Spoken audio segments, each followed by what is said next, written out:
سڵاو ڕێز بینەرانی ژام کاتتان باش لە بەرنمەیەکی تایبەت هادەینەوە لاتان. ئازیزان بەرخۆدانی کوردان لە بەرامبەر داژیکاریەکانی دەوڵەتی تورکیا و چەتەکانی لە نۆهەمین ڕۆژی داوەردەوامە. زانیاریەکان دەڵێن کە دەوڵەتی تورکیا شکستێکی گەورەی خواردووە بۆی کە گەورەترین هێز وەک هێزی ناتۆ دەڵێن نەیتوانیوە بچووکترین شارۆچکەی کورد تا ئێستا داگیر بکە. ئەم شەڕە وەک شەڕی ئیرادە شەڕی باوەڕ بەرامبەر داگیرکاری بەناوە کرێ و شەڕێکی چارە نووساز بۆ گەلی کورد کە بە شەڕی کۆتایی هێنان بە داگیرکاری و کۆتایهێنانی دیکتاتۆرەتی ئاردۆغان و چەتەکانی ناسراوە. ئێمە ڕۆژانە پشتیوانەکانی گەلی کورد لەسەر ئاستی ناوخۆ و گەلانی کوردستان و ڕۆژهەڵاتی ناوین و گەلانی جیهان و دۆستانی کوردان دەبینین بەرامبەر ئەو داگیرکاری دەوڵەتی تورکیا و بەرامبەر گۆڕینی سیاسەتی ئەمریکی بە تایبەت لە بەرامبەر کوردان دیارە کە ڕۆژانەش هەواڵەکان شتێکی دیکە دەڵێن. ئێمە لەم بەرنامەیە گفتوگۆ لەبارەی ئەوواکەین کە ئەمە ڕووداوە چییە و چی چاوەڕێەکە ڕۆژانی داهاتوو چی دەبێ کورد چ قۆناغیکەوە قۆناغەکانی داهاتوو چیە بێ و ئەو پشتیوانیە هەرە مەزنە بێسونوەی ئێستا لە ناو کوردان بۆ شۆڕشی ڕۆژاوە یا بەرامبەر ڕاستتر بڵێن داگیرکاری دەوڵەتی تورکیا و سیادەی دەوڵەتی تورکیا هەیە چەندە گرنگە و لەسەر ئاستی دنیاش ئەم پشتیوانیە بێوێنەیە چۆن کورد دەتوانێت ئیسفادەی لێ بکە. ئێمە لەم بەرنامەیەدا گفتوگۆ دەکەین لەگەڵ هەرێک لە بەڕێزان کاک عەلی کەریمی نووسەر لەگەڵمانایە. کاک عەلی بەخێراتی هەروەها بەڕێز کاک سوارێ مەحموود ئەندامی کۆمیتەی بەرەی دیموکراسی گەل. کاک سوارە بەخێراتن. زۆر سوپاس دەکەم. کاک یوسف کوتی ئەندامی پارتیی دیموکراتی پێدا لە هەرێمی کوردستانمان لەگەڵای کاک یوسف بەخێر بێ. سوپاس. خەڵانی یەکسەر بۆ پرسیارە دەست پێ بکەم کە تووشیا دووهەمین گەورە هێزی ناتوێت و قورسترین چەکی هەیە، بەڵام ئەوە 9 ڕۆژە ئەمڕۆ نەیتوانیوە ناحیە سەرەکانی بگرێ. ئەم مقاومەتە و ئەم داگیرکاریت چۆن هەڵەسەنگێت؟ هیچ شک و گومانێک لەوەی دانیە کە لە ماوەی 19 ساڵی ڕابردوودا و بە تایبەت لە 2014ەوە کە داعش ڕووی دە کوردستان کرد پێویستی بە دیفاع یا بە هەڵوێست یا بڵم باس یا قسەی من نییە کە بەڕاستی تەجروبەی ڕۆژاوای کوردستان چ لەباری خۆ بەڕێوەبەری چ لەباری ئەو فرسەتەی ئەو شانسەی کە زۆر جار بۆ کورد هەڵدەکەوێت کە ئەوان چەند ساچیان قۆستەوە و لە هەمووی گرنگتر وەکو بەرهەڵسکار وەکو بەرگریکردن وەکو مدافع و بە تایبەت لەباری ژنانە و کچانی شەڕەوانەوە هیچ پێویستی بەوەی نییە. وەک مانگی چاردە شەو لە هەموو ئاسمانی کۆمەڵایەتی بە شەریەتدا دیارە کە خەڵکی ڕۆژاوە بە کچ و کوڕانیانەوە ئیمتحانێکیان داوە کە پێویستی بە قسەی من نییە. من هەر پێم عیبەکە بێم بەرگری لەوان بکەم. ئەوان خۆیان بەرگری لە خۆیان دەکەن بەکردەوەکەیان. بۆیە ئەوەی کە پرسیاری جەنابتە چاوەڕوان کراوە لەوەش خراتر کاتی خۆی خۆ ستالینگراد خۆ چی بوو خۆ ئەو چەکانەی ئەو زەمانەی کە ئەو چەکە پێشکەوتوانە نەبووە، بەڵام مەسن تۆ دەبینی خەبات جێڕان و شۆڕژگێرانی ستالینگراد چ دیفاعێکیان کرد لەو وەزعی حربی عالەمی دووەمدا کە هیتلێر دەیهویست تەواوی جیهان بگرێت. بۆیە زۆر جاران دەستەیەکی بچووکی مقاومە دەستەیەکی بچووکی بە ئیرادە ئەوەی کە لە ڕۆژاوە ناتوانانی ئینکاری بکە ئەو ئیرادە پۆڵاینەیە کە لە ناو تاک بە تاچی شەڕەوانی ئەوێدایە و ئەوەش هەمووی دەبێ بگەڕێنینەوە بۆ ئەو ئایدۆلۆژیا بۆ ئەو پەروەردەیەی کە لە ماوەی 12 ساڵی ئاخردا بەدەستیان هێناوە و بۆیەشە من هەمیشە و دایم دەیڵێم ئەو شۆژ لە بەرنامەکەی جەنابەتدا دەیڵێمەوەکە جوانترین تەجروبەی کوردی لە 100 ساڵی ڕابردوو چ لەباری خۆبەڕێوەبەری چ لەباری دموکراسی چ لەباری پەروەردە چ لەباری ژنان چ لەباری یەکسانی چ لەباری گەندەڵی چ لەباری دزێتی چ لەباری هەموو ئێجوکیشن و ئەوەوە حقیقت ئەوەیە کە ڕۆژاوا جوانترین تەجروبەی کوردی پێشکەش کردوین ئەم دەفعەیەش بەش بە حاڵی خۆم ئەمن چاوەڕوانی ئەوەم دەکرد کە ئێستاش زیاتریش بەڵام هیوادارم جارێ ئەو شۆسپەیشەوە ئۆردۆغان لەو کەری شەیتانی بێتە خوارێ چونکە بە قەولی یەکێک لە هەواڵانم کە دوێنێ شێ پێرەشێوە دەیکوت حقیقت ئەوەیە ئێمە هیوادارین ئەم ئینادەی کە ئۆردۆغان دەستی پێکردووە ببێتە خاکەنازی ئەو چاڵەی کە خۆی بۆ خۆی هەڵدەقەنێت زۆر باشە من ئەم پرسەرەکە یەکەم جارە دەبینی هەموو پێکهاتەکان بەیەکەوە لە بەرامبەر داژیکا یەک شەڕک ئەمە لەسەرەوەی کە چی دەفعی ئەمەی کردووە بۆ من گرنگە بەڵام کاگەلی دوایین جار دوایین جار پارتی دموکراتی کوردستان گەیشتوتە قەنەعەتدان بەوانێ کە دەوڵەتی تورکیا قۆناغی دووهەمی ئێستا ڕۆژاوایە دوای باشووری کوردستان کاک ئەدهام بارزانی لە دوانێک قسەیەک هاواڵێ ئەڵێ من دڵنیام لە دوای ڕۆژاوی کوردستان هەمومان گوێمان لێ بۆ سەرێتە سەر باشووری کوردستان و دان بەوانێ کە بەشێکی باشووری کوردستان داگیر کراوە ئەمە ڕاستیە ساڵانێکە ئەمە وترێ کە دەوڵەتی تورکیا بەڕێز مراد خەیاڵان بیری مێمە چەند ساڵ لەم بۆ پێشبێ من لە مقابلێکیشان لەگەڵمان کرد ئەینەن ئەم قسەی کرد وتی دڵنیا بن سبەی ڕۆژ تورکیا دۆستیەوە نیەتە سەر باشووری کوردستانی چۆن ئەم قەنەعەتە ئێستا دروست بووە قسێکی فارسی هەیە کە دەڵێ ماسی هەر کات لە ئاوێ بیگری تازەیە زۆر جارانیش عکسەکەی دروستە ماسی هەر کات بیکری مردووی دیکە ماسی لاو هێنا دەرە مردووە بەڵام هەیقەدەوەیە کە ئێمە دەستخۆشیانێ دەکەین بەڕاستی کە ئەگەر زۆر درەنگیش گەیش پێت ناو قەناعەتەی هەرچەند ئەو برادەرەی کە ناوت هێنا کە ئەو قسەی کردووە لە مەقامێک و لە پۆستێکی زۆر سەیر و عەجایبی بنەماڵەی بارزانی یا پارتی دموکراتدا نەبووە تا ئێستا کوونیە بە درێژایی مێژووی خەباتی یابوونی یا بەشداربوونی لە ناو بنەماڵەی بارزانی یا پارتی دموکراتدا کە قسەکانی بەهێند وەربگرین و حیسابی بۆ بکەین بەڵام دیسانەکانە من و تۆی کە ئارەزوومانە هەموو کورد وەک ئێمە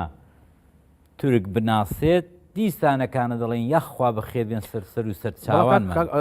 کاک عەلی زمانی قسەکانی کاک مەسعود بارزانیش زۆر جیاواز گۆڕاوە کاک مەسعود بارزانیش کە ئەمڕۆ قسەی کردو زۆر جیاواز بووە یعنی ڕادیکاڵە بە معنایەک تا ئاستێک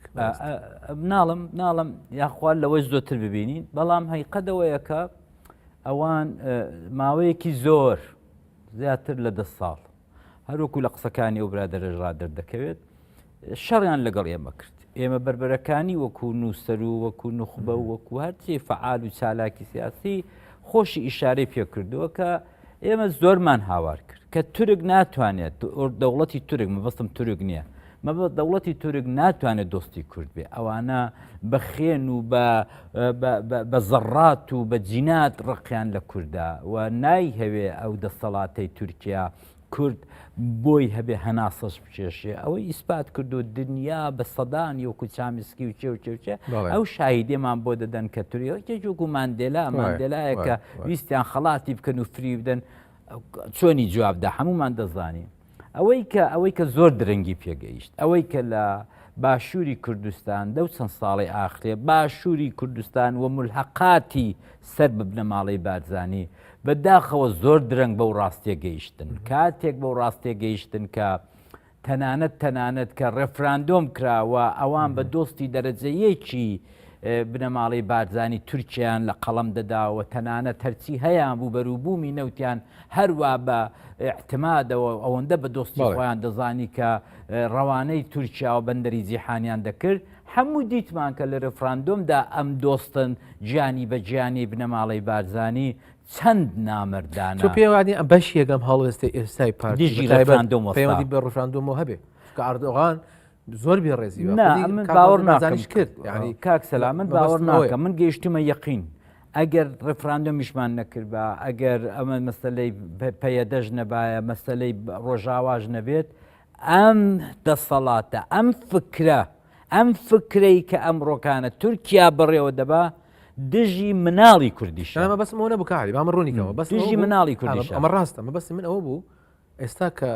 بەڕێز کاک مەسعود بارزانی و پارتی دیموکراتی کوردستان زمانیان تاڵ گۆڕاوە لەگەڵ تورکیا ئەوەیە کە بەشێکی پێ ڕاستێ وتمان ئازانم گەشتن و قەنەعاتی کە ئێستا وتمان کە تورکیا مەترسی جدیە لەسەر ئەم پێگەی ئێستا و ستاتوی ئێستا هەرمی کوردستانی بەڵام بەستمەوە لە ڕیفراندۆم کار لە ڕەدەفعلی تورکیا لە ڕیفراندۆمە گەشتنەتەوە قەنەعاتە ڕاستیە ئەوەی کە ئێستا هەیلەوە دەستی سەرچاوی گری پێکە بەڕاستی دژایەتی بێوێنەی ئەگەر ئەم کەسایەتیانە ئەم دەسەڵاتەی باشوور نەکەوێتە قەناعەتێک کە ئیتر مناڵی سەر کۆڵانی باشوور و ڕۆژهەڵاتێکی تر لەو ڕاستیە گەیشتن کە تورک دەسەڵاتی تورک هەموو جارێکە بەبەستم دەسەڵاتی تورکە نەک تاچی تورک یا خەڵکی تورک کە دەسەڵاتی تورک چەند پیس و گڵاوە بەرامبەر بە کورد ئیتر ئەمن چیان لێ بکەم بەڕاستی یعنی ئیتر ناکرێ ئەتۆ یعنی ئەتۆ بریاری خۆت داوە کە کۆی لەبی بریاری خۆت داوە کە ئاغات تەبێ ئاغاکە چۆنت لێ دەکات چۆنت لێ دەخڕێ ئەتۆ هەر بریارت داوە کە کۆی لێوی ئەمن بەڕاستی دەستخۆشیان لێ دەکەم ئەگەر دەو ئاخر لە حەزەشدا کە زۆریش درەنگە بەڕاستی درەنگە ئێمە قەراردادی 50 ساڵی نەوتمان لە بەڵام گرنگە ئەمە چی بکرێ مەسەن ئەمە هەیە بەڵام لە بەرامبەر ئەگەر ئەوە زۆر سادێ ئەوان دەتوانن ئێستا کوونێ بەڕاستی بێن متمانەیەک لەگەڵ خۆیان و میلەتەکەیان و خەڵکی ڕۆژاوا و خۆرکی باکوور دووبارە دروستکەنەوە بەوەی کە بەڕاستی بێنە مەیدان وەک چۆن ئێستا لە سلەیمانی هەموو ڕۆژێ خەڵک لە کەلار لە هەڵەبجە لەسەر شەقامە لەسەر ئەوەیە کە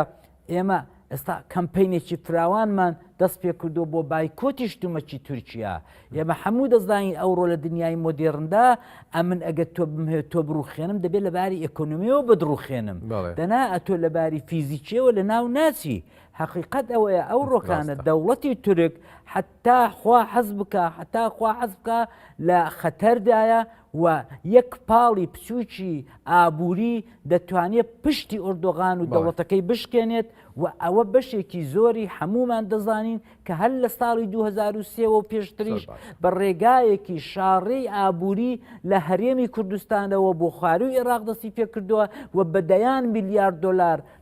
لە سنوورەکانی هەرێبەوە تورکیا قازانجی کردو لە هەمووی گرنگتر ئەو نەوت و غازەی کە لێرەوە دەڕوا بۆ ئەوێ ئەو پارەی پێ پەیدا دەکا ئەو ڕۆکانە ئەگەر کاک مەسعود یا برادرانی پارتی یا بارزانی ڕاست دەکەن بابێنە پێشیە ئێمەش دەچین بەرەو پیریانەوە ئەوان دەتوانن لەباری دەستگاهای مؤسساتی دەوڵەتیەوە سپینە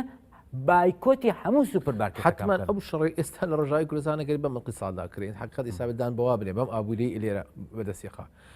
ئابووری تورکیا ساڵانە چەند میلیارد دلار لە هەرێمی کوردستان قازانجەکە ئەوە ئێستا شەڕی پێکار ڕۆژاوی کوردستان ئەبێ ئەمە ڕێ لێ بیچێرێ ئەمەش ڕاستە دوێنێ هەر هەمان بەرنامەمان هەبوو لەگەڵ چەند هونەرمەندێک ئاواسیان لەوە کرد کە ئێمە لە ڕووی کللتوری و فەرهەنگی هونەریشەوە تووشە داگیری کڕاست نەک لە ڕووی ئابووری موسیقا و شان لەم ڕۆژانە هەمومان بینیمان پەرلەمانی هەرێمی کوردستان 12 خاڵی دەرکردووە بەڵام کاردانەیەکی خەڵکم بینی لە بەرامبەری حقیقەتی مک ڕۆژنامەوان کە بە دوات چوون ناکرد یەک گوشەی تورکیەش تێدان ئەمەسا کەلیمێ باسی تورکیا ناکە ئەمە یەک بۆ نمونە وەک داگیرکاری وەسفی ناکە داواکاریەکان زیادە ناوەکاری ئینسانیە هاوکاری بکەن بۆ ئاوارەکان بۆ پەنابران ئەمە چاوەڕێوەکان لە پەرلەمان ئەنی ئەم دۆخی شکێ ئەنی چاوەڕای لە پەرلەمان ئەمە بوو یا دەبێت چی بێ وڵای لێرەدا دی خۆیەتی کە ئێمە گلەیەکی بە حەق و نەقورتێکی باش لە هەواڵانی خۆمان لێرە لە سەرکردایەتی یەکێتی نیشتیمانی بگرین کە سەرۆکی پارلمانی ئەو دەفعەمان ئەندامێکە لە ئەندامانی سەرکردایەتی یەکێتی نیشتیمانی کوردستان ئەو خوشکەمان بەڕاستی تاکوونێ ئێستا کوونیە ئەگە لێڕا بتوانم زۆر برایانە و دڵسۆزانە پێی بڵێم کە لە ماوەی ئەم 2 مانگە 3 مانگە چەندە بەڕاستی سەرۆک پارلمانێکی سەرکەوتوونە بووە نەتەنیا بۆەوەی پێشتریش لە زۆربەی ئەو کەیسانەی کە دێتە پارلمان ئەو خانمە زۆر چاوی لە جێگیری خۆیەتی لا چاوێکی هەمیشە دایم ڕووبەوە لەبەر ئەوەی کە دەسەڵاتی گەورە پارتی هێژمونێکی دەنێ و برادرانی ئەندامی پارلمانەکانی کوتلەکانی تر و فراکسیۆنەکانی دیکەشدا ساز کردووە هەغوا بوو ئەو وەکو خانمێک وەکو ژنێک بەڕاستی فرسەتی وە تووشی کەم مرۆڤان دەبێت لە مێژوودا ئەو فرسەتە بقۆزێتەوەەوە هێژمۆنی ژنی باشووری کوردستان لەو پۆستە مهمەیدا کە هەیەی بێنێتە لەرزین و بڵێ پارلەمان گەورەترین مەرجعە لە باشووری کوردستان نەک ئەوەی کە هەستێ بچێتە خزمەت سەرۆکی حیزبێکی وەکو پارتی ئەو پێویست ناکا بچێتە خزمەت سەرۆکی بە ئەوە شت دەڵەکە لەوەیدا کە دوای ئەم هەموو دەدوا حەژنۆ دە ڕۆژ دەی مۆقیفێکتان هەبێت دەی سێدانە سەرۆکایەتێکە مۆقیفی هەبوو ئەو مۆقیفیان دەربڕی کە جەنابێت دەڵێ بە 12 خاڵ باسییان کردو کە بەڕاستی کارەساتە کە بەڕاستی ینی کارەستا هەر نیان کرد باشتر بوو نەیان کرد باشتر بوو تۆ باسی ڕۆژاوا بکەی باسی پاشی زبوونی تورکیانەکەی میکە باشتر میکە تۆ ئەگەر باسی ڕۆژاوا دەکەی باسی ئەو کچە کوڕە شەڕەبانە جوانانە دەکەی کە شەو و ڕۆژ دەکوژرێن شەو و ڕۆژ دێنە شەیدکردن ئەتۆ ئەگەر باسی و پاشی زمبوونی تورکیانەکەی هەرمیکە دانیشە بێدەنگ بە تۆ بێدەنگبی گەلێک حرمەتی باشوور و خۆشت ڕادەگری ینی ناکرێت ئەکسەلا تۆ ئەمڕۆکانە دنیا هاتۆ یەکی وەکو ترامپ کە ئەو ئەمە بەدەست تویتەکانی ترامپەوە شێت بووین بەیانی تریویتێک دەکا ئێوارە تویتێک نازانین چی دەوێت باشە کاکە تۆ هاونەتەوەی منی تۆ هاونیشتیمانی منی تۆ بەشێکی کوتێکی لە دایکی نیشتیمان ئەتۆ کوتێکی لەو پارچەکراوەی نیشتیمانی من ئەتۆ چۆن ئاوا بێ مۆقیف دەبی ئەتۆ چۆن تا ئێستا کونێش تا ئێستا تا من دوینەکانە لە مقڕی خۆسەری دموکراتیک لە باشووری کوردستان بووم ئەتۆ تا ئێستا ڕۆژنامە نووس ناتوانێت بە ئازادی بێ و بڕات ئەو سنوورەت بۆ داخستەوە ئەتۆ بۆ بووی بە خاوەن و بە مڵکداری ئەو سنوورە تۆ یەک تاقە حیزبی لەو باشووری کوردستانە تۆ لە ئاخری ئینتیخاباتدا ١40 هێناوە 153 خەڵک بەشداری ئینتیخاباتی نەکردووە تۆ ناتوانانی نوێنەری واقعی خەڵک بی باشە کەوابێت ئەو سنوورە بۆ تەخاوەنی تۆ باشەکە علی سەبارەت بەو خاڵانی پەرلەمان بێمەوەی بەڵام لێ دەنگی بۆ درا و لایەنەکانی دیکەش دەنگیان پێدا قبوڵیان کردوێن نەبوو دا مناقەشەمان بەسی من ئەوەیە بۆ نمونە بزوتنەوەی گۆڕانە کۆمەڵی ئیسلامیە یەکگرتووی ئیسلامیە لایەنەکانی دیکە لە پەرلەمانە دەبای نقاشێکی جدی بکرێت سەر ئەم خاڵانن ئەم 12 خاڵان نابێ بەو شێوێ بێ بەڵام تۆ ئەبینی هەمووی دەستی بۆ بەرزەکاتە قبوڵیە کاکسەلا تۆ گەریشتیان لە ماستاو بوو لە خەت خودی سخاوت ماستاوە کە زیاتر ماستاو دەکەی کاکە ئەمن پێیان دەڵێم تورکیا ئەو ئینتیزارەی نییە کە ئەوانە بۆی دەکەن زیادە لە حەدی دەکەن نەتەنیا ئەوان دەیکەن مشتەقاتی سەر بە پارتیش لە پارچەیە چۆک و ڕۆژهەڵاتی کوردستان کاکە تۆ پێویستی پێ نییە موقیفن نەبێ بەرامبەر ئوردوغان وەرە موقیف بگرە یعنی ئێستا چەند ڕۆژە مزاهرە دەکەین چەند ڕۆژە لەسەر جادەی تەنیا هێزێکی کوردی ئێران کە بەشدارە دەکا یا کۆمەڵەی سازمانی کوردستانی حیزبی کۆمونیستە یا پەژاکە ئەدی ئەم هەموو حیزبەی دیکە کۆمیتەی هاوکاوری و نازانم چی ئێوە لە چۆن کاکە خۆیەوە هیچ پەیوەندێکتان لەگەڵ تورکیا نییە ئەتۆ لەبەر دڵی خاتری خاتران لەبەر خاتری ئەوەی کە پارتی ڕەنگە خاتری تورکیای لەبەر بێ ئەتۆ لەبەر خاتری خاترە سەری خۆت دەنێ و کەلاکی خۆت ناوە دەنگ ناکەی بەڵام خۆ بە پارتی هەڵستا بۆ دیسانەکانە بە قەولی تۆ حەقیقەت ئەوەیە کە ئەگەر نووزەیەکیش لە پارتی هادا و دوێک دوو ڕۆژەی لەوان نێ بەڵام ئەو نووزەیە بەڕێی من هیچ نووزەیەک نییە کە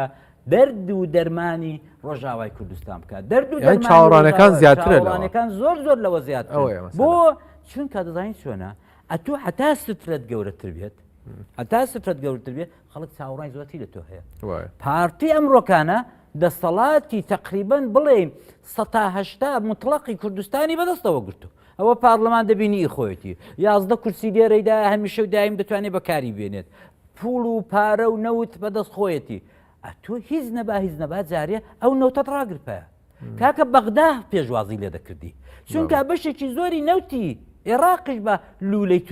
کوردستاندا دەڕوە تۆ وەرە پێشێ چەکێکی گەورەیە بەکاری چەکێکی زۆر گەورەیە ئەوەی کە بەکاری بێنێ دەیان جار ڕۆشنبیری ئەو وڵاتە باسییان کردو کاکە ئەو چەکەمان بۆ پێ ئەگە وابێت بە ئێستا نەوتی بەغا بەشێکی زۆری چونکە ناتوانێت بە لولەی خۆیدا بە بۆری خۆیداوەکە بە بۆری کوردستاندا دەڕوە وەرە کاکە بیگرە هەر 4 ڕۆژ هەر بۆ مزایدەش بێت کوڕەکە هەر بۆ هەڕەشەش بێت پرۆپاگاندەش هیچ نەبێ 4 ڕۆژ سنووری برایم خەلیلی بگرە کاکە بە ئەو ماستە بۆگەن و پەنیرە بۆگەن و هێلکە پاسیدانە ئی تورکیا بانەیەت بۆ ئێرە شامپۆی تورکیا دێ کاکە وەڵڵا هەموو خەڵک کەچەڵ بووە هەموو کە خەڵک قژی ڕەویوەتەوە کاکە ئەمە هەمووی شامپۆی پاسی دەدێ دەبانەیە کاکە وەکو قەدیم لەو سابوون و مابوونانی خۆم یعنی کاکە ئێمە نامرین بەڵام حقیقەت ئەوەیە ئەوە بە منوتە ناکرێت ئەوە بە من و کاک مەحموودی ناکرێت بچینە سەر جادە هاوار بکەیت ئەوە بەدەسەڵات دەکرێت بەیانی دوو بەیان دەتوانێت بە بریارێک بە یەک بریار هێلکە مەمنوعکە شامپۆ مەمنوعکە پەنیر مەمنوعکە و لە هەمووی گرنگتر ئابووری تورکیا ئەوڕۆکانە بە فڕۆکەوانی بە گەشت و گوزار بە نەوتەکە دەگیرێت ئەوە دەسەڵاتی پارتیدا دوێنێش لە بەرنمەیەکە لەسەر ئەم بابەتە قسەمان کووتمان وەکوتم هونەرمەندامون بەڵامتیان ئێستا بڕێنەوە ماڵە سەیری کەناڵەکان بخە لە سەری فیلمی تورکی مسلسلی تورکی ئەو مسلسلی کە دژی ئێمە کراوە دژی نەتەوەی ئێمە دژی ناسنامە دژی گەلی کورد کراوە بە کورتی کۆمێتیەوە لەبارەی هەڵوەسی سەر ڕۆژهەڵاتی کوردستان ئەمەوێ ببیستم ئەگە کورد بێ لەبەر 4 دقەمان دوای پرسیارێکی گرنگتریشم هەیە زۆر باش حقیقەتەوەیە کە هەروەکو زۆربەی پارتەکانی هەموو پارتەکانی کوردستان بەڕاستی گەل هیچ گلەیەکی لەسەر نییە گەل بریندارە بۆی کە بەشێک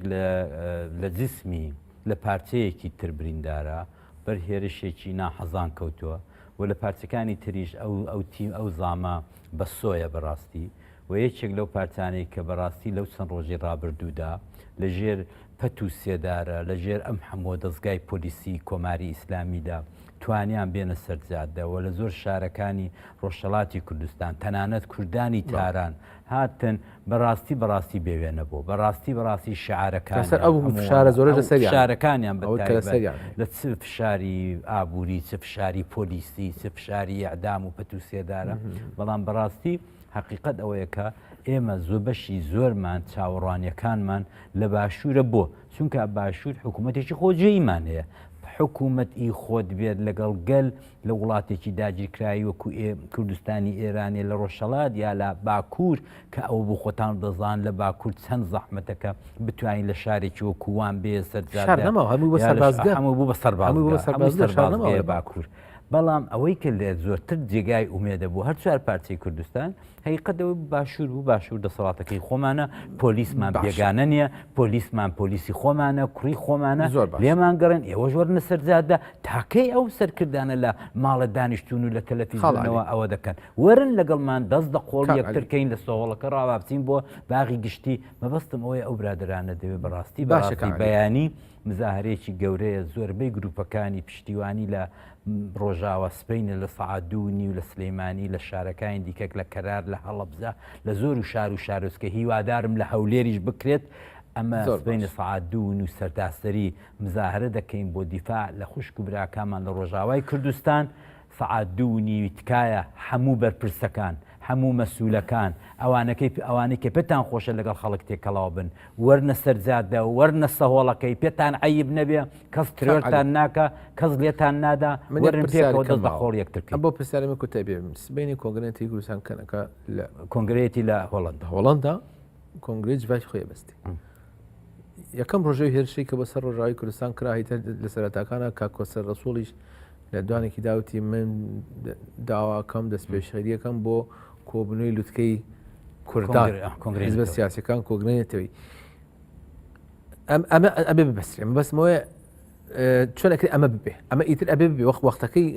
چۆڵی کا لە کا دەترازی ئەمن دەمەوێت لێرە ئەو فرسەتە بخۆزمەوە چونکە لە کۆنگرەی 2013 کۆنگرەی نەتەوەیی کە پەکەکە دەست پێشخەر بوو لە هەولێرێ و پارتی میواندارمان بوو و خانە خوێمان بوو و ماوەی مانجێک مانگونیەک زیاتری خایان لێرەوە پێتان بڵم بە هەموو کۆمەڵانی خەڵک نابێت لە هیچ خۆڕایی ئومێت هەڵبەستن بە هیچ خۆڕایی هەتاکوونێ ئێمە خاوەنی ئەو سەرکردایەتێ ئەم سیستمی ڕاهبەری لە چوار پارچەی کوردستان بین مستحیلە مەحاڵە کۆنگرەی نەتەوەی کورد ئێستا دۆخەکە جیاوازە خەڵاری کۆنگرەی نەتەوەیمان ئیجبارێکە لەسەریان لەگەم خود ڕەوینەوەی مەترسیەکانی سەرخۆشیان لە 99ەوە کۆنگرەی نەتەوەی هەیە ڕسوڵ بەجار یەکەمە داخوازی شیوا کات لە 99ەوە کۆنگرەی نەتەوەی هەیە تۆش دەزانی تۆماوەیەکی زۆر لە بروکسێل بووی لە 99ەوە کۆنگرەی نەتەوەی لە هۆڵندا دروست بووە هەموو دایانتوانی بەشدار بن لە ڕۆژی ئەووەڵەوە حیزبێکی گەورەی باشووری کوردستان بایکۆتی کرد ئێستاش وردە وردە ئەوانەی دیکە کە مولحقاتی ئەم حیزبە سەرچێن ئەوانیش بایکۆتیان کردو ناچن حقیقت ئەوەیەکە ئێمە ئەو ڕۆکانە لە یەک ئەجێندای یەکگرتووی مشتەڕەک نین لەگەڵ یەکتر بۆ چونکە ئیرادەی سەرکردایەتیمان نییە کاک سەلاجان با لە هیچ و خۆڕایی کۆمەڵانی خەڵک چاواشە نەکەین کۆمەڵانی خەڵک ئەوەی کە سایق تاکسێ ئەوەی کە عارەبانە چێ ئەوەی کە کرێکارە لە ناو جادەکاندا لە من و تۆ باشتر دەزانێت کە ئەجێندای سەرکردایەتی ئەو ڕۆی سەرکردایەتی کورد لە کوێیە ئەمە ئەبێ بکرێ ئەمە چۆن بێ بکرێ ئەمە بەس مشتێک نییە مستەق بەو سەرکردایەتی ناخشتێک مستەمنیش دام پێ خۆم بەس ئەم سەرکردایەتی سەخۆی داوایەکە ئەو سەرکردایەتە داوایەکە بۆ منە کاکۆسەر ئەوەی وتووە ئەخر ئەگەر ئێستا ناتوانێت ئێستا هەندێک جمجۆری پارتیش لەو ڕۆ هەیە هیچ ئەوان ئەگەر ئیشتیان لێبێت چۆن بە دوو شەوان دە جار پارلەمان کۆ دەکەنەوە تعدیلی یاستای فڵان بە پەلەپەل چونکە بە قازانجی خۆیانە کرۆکاکە لەم جەنگەڵەی من و تۆ لە باشووری کوردستان بە تایبەت لە دەبەری بارزان ئەگە کوتیان بەراسیێلکەی کرد باوەڕ بکە ئەگەر حەزیان لێبێ بە دوو دانە شەوان دەدانە کۆبوونەوەی پارلەمان دەکەن تعدیلی فڵان یاسای دەکەن برازاکە ببێتە سەرۆک کوڕەکە ببێتە سەرۆک بەڵام ئەگەر ئیشتیان لێ نەبوو پارلەمان لە عوتڵەدایە ئەگەر ئیشتیان لێ نەبوو پارلەمان فرسەتینێ بەڵام ئیرادە نییە کاکسەلا ئێستا قۆناغێک ئیشتیان لێ نەبێ ئەمە بەسمەوەی قۆناغێکە ئیتم مەترسی لە ناوچوونی خودی خۆشیانێ ئێمە کۆتاییمان لە بەرنامەکەمان بەرەوە کۆتاییە چێ سپاسانەکەم کاکە تۆ وەختێکی قسە لێ ئاوە لەگەڵ من بکە کە ئەتۆ سوور بزانی کە یەکێک لە دەسەڵاتە هەرە گەورەکانی باشووری کوردستان سەری بە جێگایەکی دیکەوە نێت سەری ئەو لە لێوە دەستور وەردەگرێت کاکە بەرژەوەندی میلەتی کورد سەروەری میلەتی کورد لە بەرژەوەندی دەوڵەتی تورکیادا نییە پێشی ئەوە بگرێت خۆمانین کە دار بۆ منە هەر بوون منە خۆ پێشاندانی سبینی ئەتوانێت ئەو زەختە دروست فەرمودێ ئەمان ئەتوان دروستی کە باس بینی بیبینی مەسپاس دەکەم کاگالی کەریمی نووسەر سپاس بە